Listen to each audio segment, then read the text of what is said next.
સખા સતીશકુમાર રમેશભાઈ ગામ ગણેશપુરા. હું અંબાજી પગપાળા સરમાં ગયો હતો. તારંગા જઈને સાઈડ ટીકાની થોડી તકલીફ થઈ. પછી ત્યાંથી મેં સખલાસણા તો બતાવડાવી ડૉક્ટરને, ત્યાંથી પાટો બધ્યો અને એક ઇન્જેક્શન આપ્યું કે મટી જશે. પણ આ તો એના લીધે કળતર બહુ થઈ ગઈ. તો ત્યાંથી મને ટ્રાન્સફર મહેસાણા કર્યો કપડે હોસ્પિટલમાં. તેઓ શૈલેષ સુતરિયા તો 2 દિવસ એડમિટ કર્યો, એમઆરઆઈને કઢાયો. પછી તો એ ત્રીજા દિવસે એમ કીધું કે ઓપરેશન કરવું પડશે તમારે. એમઆરઆઈ બતાય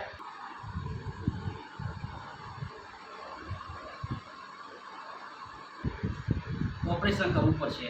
પછી અમે માણસા કોન્ટેક્ટ કર્યો લાલભાઈ સોનીનો. તે એમને પછી અહીં અમારું કોઈ બોલાવી દીધા. એ મને તમારા રિપોર્ટોને જોયું એટલે મને કીધું 15 દિવસ મને આપો. પણ અત્યારે હું 15 દિવસમાં કમ્પ્લીટ થઈ ગયો. અત્યારે 1 કિલોમીટર કમ્પ્લીટ ચાલીને આવું છું. કમ્પ્લીટ જવું, કોઈ જાતનો કોઈ દુખાવો થતો નહીં, 0% કમ્પ્લીટ. પછી અત્યારે હાલ હું કડિયા કામ પણ થોડું કરી શકું છું.